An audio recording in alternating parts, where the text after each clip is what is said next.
Le 15 septembre 2025, le monde attend avec impatience Ibrahim Traoré à Ouagadougou. Cet homme, autrefois soldat sur les lignes de front du Sahel, est devenu le symbole d'une révolution inédite. Il n'est plus le simple militaire du Burkina Faso. Aujourd'hui, il se tient à la tête d'un bouleversement géopolitique qui pourrait bien redéfinir l'équilibre des puissances mondiales. Les rumeurs qui circulent autour de lui sont aussi explosives que l'arme qu'il pourrait posséder. Le Burkina Faso, une nation longtemps sous-estimée, est-il sur le point de défier les grandes puissances?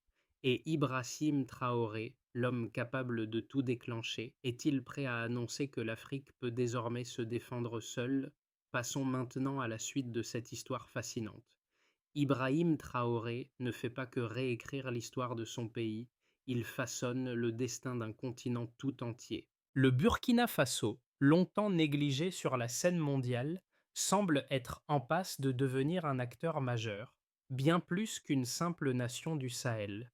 Le capitaine, déjà décrit comme un homme dangereux par les puissances occidentales, pourrait bien bouleverser l'équilibre mondial. Mais alors, que risquent les grandes puissances si cette petite nation devient un modèle de résistance?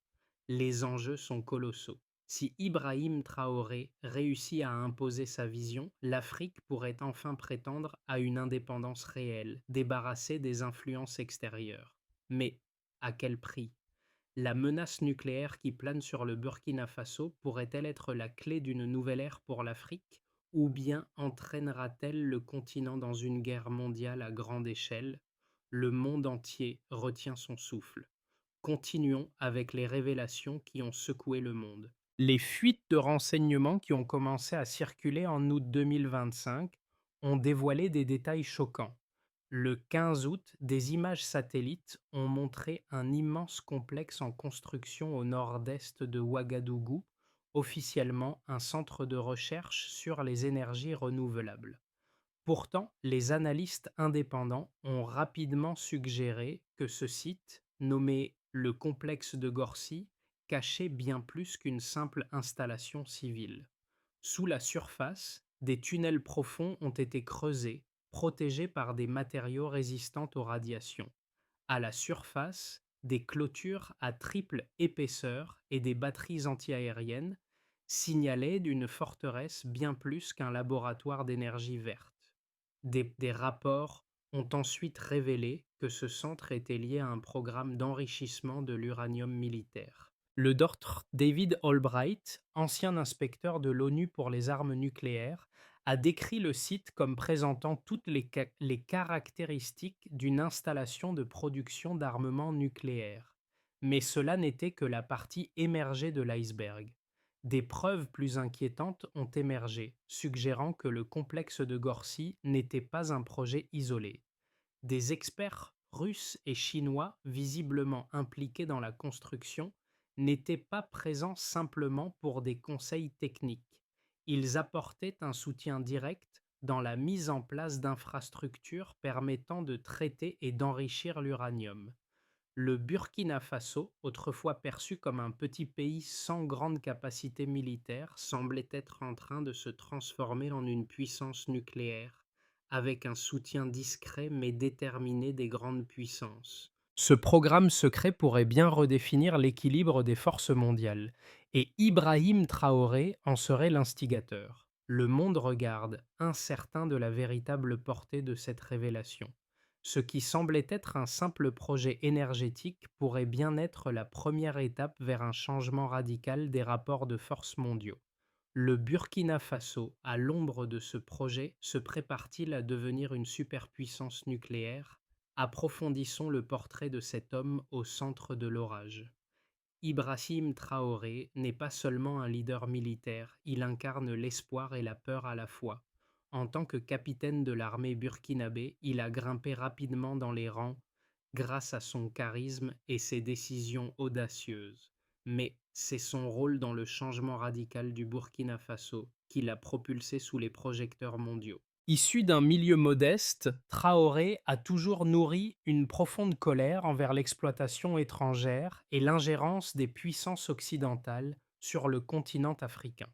Aujourd'hui, il représente la possibilité d'une Afrique indépendante, capable de se défendre et de faire entendre sa voix sur la scène internationale. Mais derrière ce visage de révolte et de courage, il y a aussi les conséquences d'une ambition démesurée. Les premières secousses de son programme nucléaire ont déjà eu des répercussions profondes. D'un côté, les populations africaines, en particulier au Burkina Faso, sont partagées entre la fierté de voir leur pays prendre une position forte et la crainte de l'isolement et des sanctions internationales. D'un autre côté, l'attention des puissances mondiales se focalise sur cette nouvelle menace. La Russie, la Chine et même l'Iran semblent soutenir discrètement Traoré dans son projet nucléaire, chacun avec ses propres intérêts stratégiques. Mais la pression s'intensifie également de la part de l'Occident, déterminé à empêcher toute forme de prolifération nucléaire sur le continent africain. L'impact immédiat pour Ibrahim Traoré et le Burkina Faso sera un jeu de diplomatie complexe, où chaque mouvement sera scruté à la loupe. La question qui reste est de savoir si l'armement nucléaire pourra garantir la souveraineté du pays ou si cela entraînera une spirale de conflits dont personne ne pourra prédire l'issue. Poursuivons avec le rythme effréné des événements. Les événements qui ont suivi l'annonce des ambitions nucléaires de Burkina Faso se sont enchaînés à une vitesse folle. Le 5 septembre 2025, alors que l'attention mondiale était focalisée sur les scandales politiques en Europe et les tensions croissantes au Moyen-Orient, un document confidentiel a été divulgué. Ce document faisait état de la découverte de nouvelles infrastructures militaires au Burkina Faso, dont la construction avait débuté plusieurs mois plus tôt.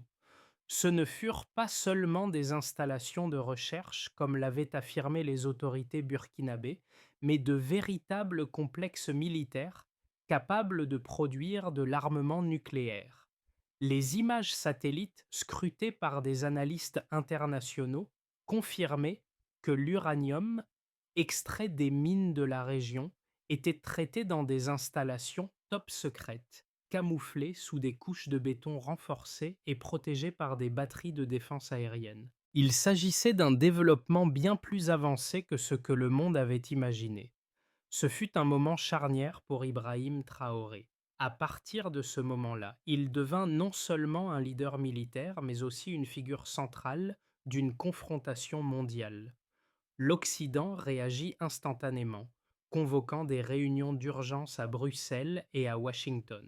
Les États-Unis, notamment, étaient inquiets de la perspective de voir une nation africaine, traditionnellement sous l'influence occidentale, se doter de telles capacités. À la Maison-Blanche, le débat s'intensifiait. Fallait-il négocier avec Traoré, tenter de le convaincre de suspendre son programme nucléaire, ou bien lancer une intervention militaire pour neutraliser ces installations avant qu'elles ne deviennent opérationnelles? La menace d'un conflit ouvert se profilait à l'horizon. Dans le même temps, les alliés traditionnels du Burkina Faso prenaient une position. La Russie, qui avait noué des liens avec le pays sous Traoré, exprima son soutien sans ambiguïté. Le Kremlin vit dans cette initiative un moyen de redéfinir les rapports de force dans le Sahel et de contrer l'influence occidentale croissante. Moscou envoya des experts en armement nucléaire et des équipements de défense, renforçant ainsi les capacités militaires de Ouagadougou. La Chine, elle, fournissait des technologies d'enrichissement d'uranium et soutenait les ambitions énergétiques de la nation tout en multipliquant les accords commerciaux avec le régime. Pékin, tout comme Moscou, voyait dans cette évolution une occasion de tordre le bras à l'Occident et d'étendre son influence en Afrique. Cependant, la réaction des États-Unis et des puissances européennes ne tarda pas. L'OTAN convoqua une réunion extraordinaire pour discuter des mesures à prendre. Les options étaient limitées. Mais les stratèges militaires américains recommandaient une frappe préventive contre les installations nucléaires afin de détruire les infrastructures avant qu'elles ne deviennent opérationnelles. Mais cette approche risquait de déclencher une guerre ouverte non seulement avec le Burkina Faso, mais aussi avec ses nouveaux alliés russes et chinois. Les États-Unis, qui avaient déjà été impliqués dans des guerres au Moyen-Orient, se montraient réticents à s'engager dans un autre conflit à grande échelle, surtout avec une nation aussi isolée mais stratégique. Derrière ces débats diplomatiques et militaires, l'issue de la confrontation semblait incertaine. Le 15 septembre approchait et avec lui une annonce potentiellement historique. Ibrahim Traoré pourrait bien se lever devant son peuple pour révéler au monde que le Burkina Faso n'est plus une nation à la périphérie de l'histoire, mais un acteur central capable de faire sa propre place sur la scène mondiale. Cette déclaration pourrait marquer le début d'une ère nouvelle où l'Afrique ne serait plus vue comme une région vulnérable, mais comme une puissance capable de se défendre par tous les moyens nécessaires. Mais à quel prix? La question était lancinante, et la situation se tendait de minute en minute. La communauté internationale observait, se préparant à la réponse d'Ibrahim Traoré. Examinons maintenant les preuves qui ont alimenté cette crise. Les preuves qui ont émergé concernant le programme nucléaire du Burkina Faso sont à la fois fascinantes et inquiétantes. Le 5 septembre 2025, de nouvelles images satellites ont révélé des détails encore plus précis sur l'étendue des installations secrètes construites au nord-est de Ouagadougou. Ce qui semblait être une simple mine d'uranium s'est avéré être une infrastructure complexe, dotée de plusieurs étapes de traitement de matières fissiles. Selon des rapports de sources indépendantes, les travaux ont permis d'extraire des milliers de tonnes d'uranium depuis 2023, dont une quantité significative a été transformée dans des installations souterraines protégées. Les, les chiffres avancés dans les fuites suggèrent que jusqu'à 500 tonnes d'uranium enrichi pourraient être extraites chaque année, un volume suffisant pour produire entre 20 et 30 armes nucléaires. Ce chiffre est frappant et il soulève immédiatement des questions. Si ces évaluations sont exactes, le Burkina Faso est en passe de devenir une puissance nucléaire dans une région où la prolifération d'armements a toujours été un sujet de grande inquiétude. Les experts qui ont analysé ces données ont comparé les capacités du Burkina Faso à celles de pays comme la Corée du Nord, qui a elle aussi développé son programme nucléaire dans un contexte international tendu. Mais contrairement à la Corée du Nord, qui a bénéficié de soutiens extérieurs limités, le Burkina Faso semble recevoir un soutien beaucoup plus affirmé de la part de la Russie et de la Chine, qui ont des intérêts géopolitiques évidents en Afrique. Les fuites ont également révélé des échanges de matériel militaire sophistiqué, y compris des systèmes de défense antimissiles S-400 que la Russie a fournis pour protéger les sites sensibles du Burkina Faso. Les documents divulgués ont également mis en lumière un autre élément clé, le rôle central des infrastructures ferroviaires. Des lignes de chemin de fer dédiées ont été construites spécifiquement pour transporter l'uranium extrait, ainsi que les matériaux utilisés pour l'enrichissement. Ces lignes permettent de déplacer rapidement de grandes quantités de matières premières sans attirer l'attention internationale. Les experts en sécurité nucléaire ont également soulevé des préoccupations concernant la gestion des stocks d'uranium. Selon des évaluations internes, près de 200 tonnes d'uranium enrichi auraient déjà été stockées sous haute sécurité, bien loin de l'atteinte des seuils autorisés par les accords internationaux sur la non-prolifération. La question qui se pose maintenant est de savoir dans quelle mesure ces capacités nucléaires sont déjà opérationnelles. Des témoins ont rapporté que des essais avaient déjà eu lieu sur des territoires désertiques, avec des résultats de positifs qui montrent des progrès dans la fabrication de têtes nucléaires. Si ces allégations sont confirmées, cela signifierait que le Burkina Faso est beaucoup plus avancé dans son programme nucléaire que ce que les analystes avaient anticipé.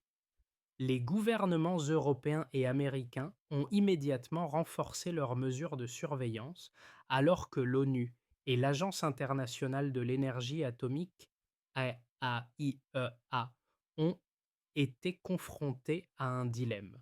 Leur capacité à intervenir rapidement pourrait déterminer si le programme nucléaire de Traoré pourra être neutralisé avant qu'il ne devienne une menace directe pour la sécurité mondiale. Les retombées de ces développements seront cruciales. Si ces capacités sont confirmées, la diplomatie mondiale sera poussée à réévaluer son approche de la prolifération nucléaire. Et avec la Russie et la Chine soutenant ouvertement le Burkina Faso, il est clair que la situation est devenue bien plus complexe qu'un simple conflit régional.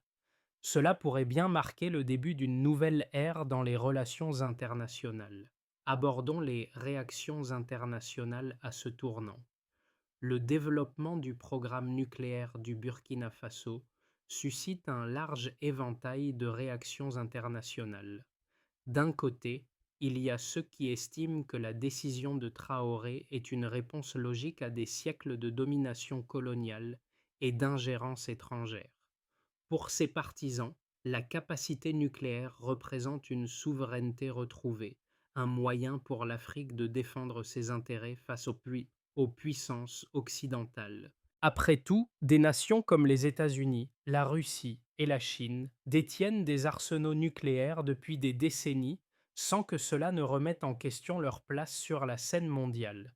Pourquoi, dans ce cas, l'Afrique devrait-elle rester désarmée et vulnérable?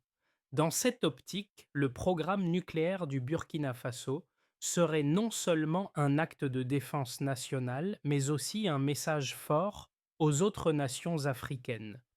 Il est temps de se relever et de prendre son destin en main. Les partisans de Traoré soulignent également que les ressources naturelles du pays, notamment l'uranium, pourraient offrir une solution durable à la crise énergétique du continent. Le nucléaire, dans ce contexte, deviendrait un levier pour l'autosuffisance et le développement économique. Cependant, cette vision optimiste est loin de faire l'unanimité. Les critiques du programme nucléaire de Traoré soulignent les dangers d'une telle entreprise. En devenant une puissance nucléaire, le Burkina Faso pourrait attiser la peur et l'hostilité des grandes puissances. L'Occident pourrait voir cette évolution comme une menace directe à ses intérêts, notamment en Afrique, où il exerce une influence politique et économique de longue date. La possibilité d'une intervention militaire préventive contre les installations nucléaires du Burkina Faso reste sur la table. De plus, des sanctions internationales pourraient frapper durement l'économie burkinabé, isolant davantage le pays et pénalisant sa population. Ce scénario de confrontation avec les grandes puissances pourrait s'avérer coûteux non seulement sur le plan militaire, mais aussi diplomatique et économique. La question demeure, l'armement nucléaire permettra-t-il au Burkina Faso de s'affirmer comme une superpuissance régionale, ou cette ambition pourrait-elle entraîner une isolation et des conflits sur le long terme? Ainsi, deux visions opposées s'affrontent, celle d'une Afrique forte, prête à défendre son indépendance par tous les moyens, et celle d'un pays qui, en cherchant à affirmer sa souveraineté, pourrait risquer de précipiter sa nation dans un isolement diplomatique et une guerre ouverte. La véritable question est de savoir si cette démarche est un acte de puissance ou un piège qui pourrait détruire le fragile équilibre du Sahel. Et voici le jour décisif. Le 15 septembre 2025, Ibrahim Traoré se présente enfin devant son peuple. Dans une allocution qui va marquer l'histoire, il annonce ce que le monde craignait et attendait. Le Burkina Faso a désormais les capacités de produire une arme nucléaire. Ce n'est plus une simple rumeur ou une spéculation, mais une réalité. Le complexe de Gorcy, loin d'être un centre de recherche civile, est bien un site militaire hautement sécurisé, capable de transformer l'uranium en armement de qualité militaire. Traoré, visiblement serein, révèle également que le pays a signé des accords de défense avec la Russie et la Chine, qui fournissent l'expertise et les technologies nécessaires. Cette déclaration n'est pas seulement un tournant pour le Burkina Faso, mais aussi pour l'Afrique dans son ensemble. C'est la première fois qu'un pays du continent prend une position aussi audacieuse. L'Afrique, longtemps dominée par les puissances occidentales, semble prête à redéfinir ses relations avec le reste du monde. Les premières réactions internationales sont lourdes de menaces, sanctions, pression diplomatique et même des mises en garde militaires. Mais pour Ibrahim Traoré, c'est un signal fort. Le Burkina Faso ne se laissera plus dicter ses choix. Les conséquences ne se sont pas fait attendre. Les répercussions de l'annonce de Ibrahim Traoré se font sentir bien au-delà des frontières du Burkina Faso. Dès que la nouvelle a éclaté, les marchés internationaux ont réagi, provoquant une instabilité économique immédiate. Les nations occidentales, inquiètes de l'impact que pourrait avoir l'armement nucléaire en Afrique, ont commencé à imposer des sanctions sévères. L'UE a suspendu les accords commerciaux avec le Burkina Faso et les États-Unis ont bloqué les comptes bancaires liés au régime. Mais au sein du pays, la réaction a été bien différente. À Ouagadougou, des milliers de Burkinabés sont descendus dans les rues pour manifester leur soutien à leur leader. Pour beaucoup, cette annonce représente une victoire contre l'humiliation coloniale et l'ingérence étrangère.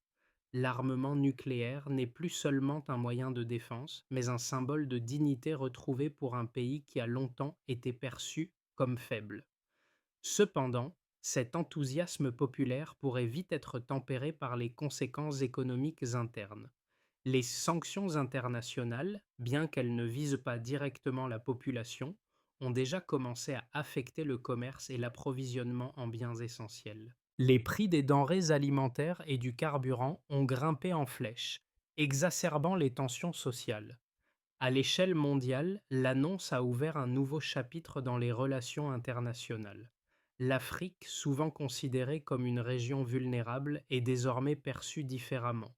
Si d'autres pays du Sahel et d'Afrique subsaharienne suivaient l'exemple du Burkina Faso, cela pourrait remettre en question l'ordre mondial actuel. Le rôle de l'ONU, qui a longtemps essayé de limiter la prolifération nucléaire, pourrait être mis à l'épreuve. Si l'Afrique devient un terrain fertile pour les ambitions nucléaires, la question de la non-prolifération deviendrait une problématique de plus en plus complexe. En même temps, certains experts se demandent si l'Afrique, qui a longtemps été dénuée de puissance militaire, est vraiment prête à gérer les conséquences d'une telle évolution. Les relations entre les puissances occidentales et la Chine, déjà tendues par la guerre économique, risquent de devenir encore plus complexes si Pékin continue de soutenir des programmes nucléaires comme celui du Burkina Faso. L'Afrique, bien que motivée par un désir légitime d'autodétermination et de souveraineté, se trouve à un carrefour dangereux. Si cette démarche pouvait à première vue apparaître comme une victoire pour l'indépendance, les véritables conséquences, à court et moyen terme, pourraient bien conduire à une instabilité accrue dans la région. Les voisins du Burkina Faso, comme le Mali et le Niger, suivront-ils cette voie? Et que se passera-t-il si d'autres nations africaines souhaitent se doter des mêmes capacités, poussées par un désir de résistance face à l'influence mondiale? La course à l'armement nucléaire en Afrique pourrait bien transformer le continent en un foyer de tensions géopolitiques, entraînant des conflits potentiels entre les grandes puissances qui se disputent désormais leur influence sur cette nouvelle zone stratégique. Regardons maintenant les scénarios possibles à court terme. À court terme, trois scénarios principaux semblent se dessiner pour le Burkina Faso et le reste du monde dans les 6 à 12 mois suivant l'annonce de son programme nucléaire. Pensons d'abord au premier scénario, celui du compromis diplomatique. Les puissances mondiales, bien que méfiantes, choisissent la voie de la diplomatie pour éviter un conflit direct. Après des mois de négociations, un compromis est trouvé. Le Burkina Faso accepte de limiter son programme nucléaire sous la supervision de l'ONU et en échange, les sanctions sont partiellement levées. La Russie et la Chine jouent un rôle clé en facilitant les discussions, garantissant que le pays reste un acteur souverain tout en minimisant les risques de prolifération. Ce scénario permettrait au Burkina Faso de maintenir une forme de dissuasion nucléaire tout en réintégrant la communauté internationale. À long terme, cela pourrait ouvrir la voie à une nouvelle ère de coopération entre l'Afrique et les grandes puissances, redéfinissant les relations économiques et stratégiques sur le continent. Passons ensuite au deuxième scénario, celui du chemin de la guerre. L'intransigeance du Burkina Faso face aux pressions internationales conduit à une escalade militaire. L'OTAN, appuyée par les États-Unis et les alliés européens, décide de mener une frappe préventive contre les installations nucléaires burkinabées. Les tensions au Sahel s'intensifient et une guerre ouverte éclate non seulement contre le Burkina Faso, mais aussi contre ses alliés russes et chinois. Les conséquences seraient dramatiques pour la population du pays, mais aussi pour la stabilité régionale. Un conflit prolongé risquerait d'entraîner une déstabilisation de toute la région, avec des ramifications mondiales, notamment en Europe et au Moyen-Orient, en raison des routes commerciales et des ressources stratégiques présentes. Examinons enfin le troisième scénario, celui de l'isolement stratégique. Le Burkina Faso, après plusieurs mois de sanctions et de pression diplomatique, choisit de maintenir sa position nucléaire, mais sans provoquer de conflit militaire ouvert. Le pays se retire de la scène internationale, devenant un paria politique et économique.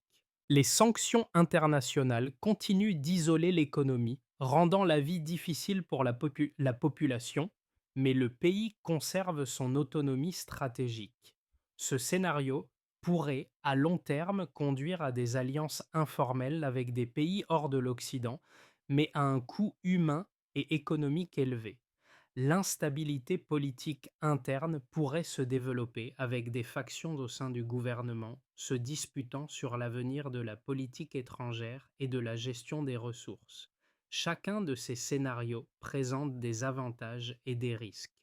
La solution la plus souhaitable pour l'Afrique et pour le monde dans son ensemble reste un compromis qui garantirait la souveraineté du Burkina Faso tout en évitant la confrontation militaire. Cependant, avec la montée des tensions géopolitiques, il est incertain de savoir si un tel compromis sera trouvé ou si le monde devra faire face à une nouvelle escalade. Cette crise pose une question plus large pour l'Afrique. La situation du Burkina Faso, en particulier la question nucléaire, est un tournant pour toute l'Afrique. Mais plus encore, elle pose une question fondamentale à chaque individu sur le continent. Qu'est-ce que cela signifie pour nous, pour notre avenir et pour notre dignité collective? Si l'on revient à l'essence même de cette crise, c'est une question de pouvoir et de respect. Depuis des siècles, l'Afrique a été réduite à une position de faiblesse, exploitée et dominée par des puissances extérieures. Mais aujourd'hui, un homme, Ibrahim Traoré, se lève pour dire qu'il est temps que cela cesse. À travers ses actions, il interpelle chaque Africain sur le droit à l'autodétermination, à la souveraineté et à la sécurité. Ce n'est plus seulement une question de Burkina Faso, mais de l'avenir de tout un continent. Cependant, ce mouvement suscite des réactions mixtes. Pour certains, l'armement nucléaire est le dernier rempart contre une histoire d'humiliation et de dépendance. Mais pour d'autres, ce choix pourrait bien être un piège, un chemin dangereux qui mène à l'isolement et à la guerre. La question qui se pose alors est la suivante. Quel est le prix de la liberté? Le rêve d'une Afrique indépendante et puissante vaut-il les sacrifices qu'impose la confrontation avec le reste du monde? Les jeunes générations en particulier sont prises entre l'idéalisme de la souveraineté et la réalité d'un monde interconnecté, où la guerre et les sanctions peuvent en détruire les progrès d'une nation en un clin d'œil.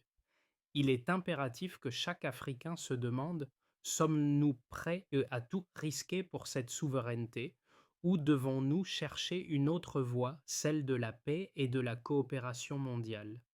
Pour sortir de cette impasse, des solutions concrètes s'imposent.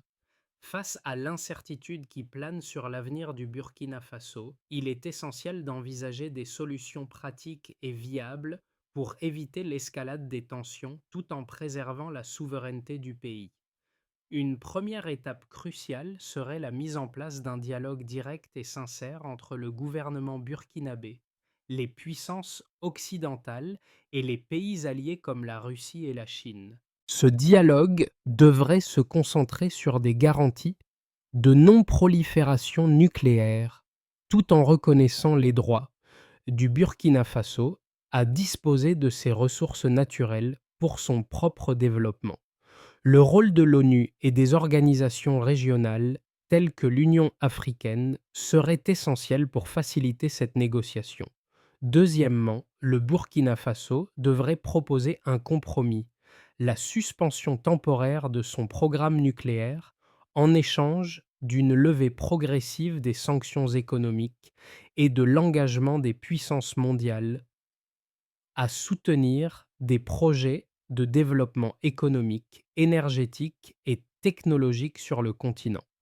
Cela permettrait de démontrer la volonté de coopérer tout en préservant l'indépendance nationale. En parallèle, la mise en place d'un mécanisme de surveillance internationale pourrait garantir que le programme nucléaire reste à des fins pacifiques. Enfin, à plus long terme, l'Afrique dans son ensemble devrait s'unir pour créer des alliances stratégiques fondées sur la coopération plutôt que sur la confrontation. La création de zones économiques et de partenariats énergétiques régionaux pourrait réduire la dépendance aux puissances extérieures et permettre aux pays africains de se développer de manière autonome, sans recourir à des moyens extrêmes comme l'armement nucléaire. Ce n'est qu'en trouvant des solutions diplomatiques créatives que l'Afrique pourra véritablement entrer dans une ère de respect et d'indépendance durable. En conclusion, écoutons le message d'espoir et de prudence. Ibrahim Traoré, à travers ses actions, a ravivé un sentiment profond au sein du peuple burkinabé et, par extension, au cœur de l'Afrique. C'est un sentiment de fierté, une renaissance d'une Afrique longtemps dominée, incapable de s'affirmer sur la scène mondiale. Le rêve d'une Afrique libre, souveraine, capable de se défendre sans l'aide de puissances étrangères résonne aujourd'hui avec plus de force que jamais. Mais ce rêve, aussi séduisant soit-il, est fragile. Il repose sur une vérité simple mais dure. La souveraineté, la dignité et la paix ne se construisent pas sur la confrontation constante. Elles naissent d'un équilibre entre force et dialogue, indépendance et coopération. La quête de Traoré est légitime, mais elle doit être guidée par la sagesse et l'unité. L'Afrique, pour réussir son ascension, doit comprendre que la vraie indépendance ne réside pas seulement dans des armes nucléaires, mais dans l'unité économique, la coopération internationale et surtout dans la construction d'un avenir meilleur pour ses enfants. L'histoire de Traoré est celle de la lutte pour la dignité. Mais pour que cette dignité perdure, il est impératif que l'Afrique choisisse un chemin qui allie sagesse et puissance, courage et diplomatie. L'A356, situation actuelle du Burkina Faso et du reste de l'Afrique, invite à une réflexion profonde. Alors que le monde entier observe les mouvements de Traoré, il est temps pour nous, Africains, de nous poser une question fondamentale. Quel type d'avenir voulons-nous pour notre continent? Un avenir où nous restons les spectateurs des décisions mondiales, ou un avenir où l'Afrique prend sa place de manière responsable et unie? Les choix qui s'offrent à nous sont nombreux, mais l'histoire nous montre que la force de notre continent ne réside pas dans la confrontation, mais dans l'unité. Si l'Afrique se dresse ensemble, avec sagesse et détermination, elle pourra réellement façonner son destin. Il est temps de repenser notre place dans le monde. Partagez vos réflexions, faites entendre votre voix et engageons ensemble cette conversation sur ce que pourrait être une Afrique forte, indépendante et respectée. Commentez, partagez et faisons en sorte que cette histoire ne soit pas seulement celle de Traoré, mais celle de toute une Afrique en quête de dignité et de prospérité.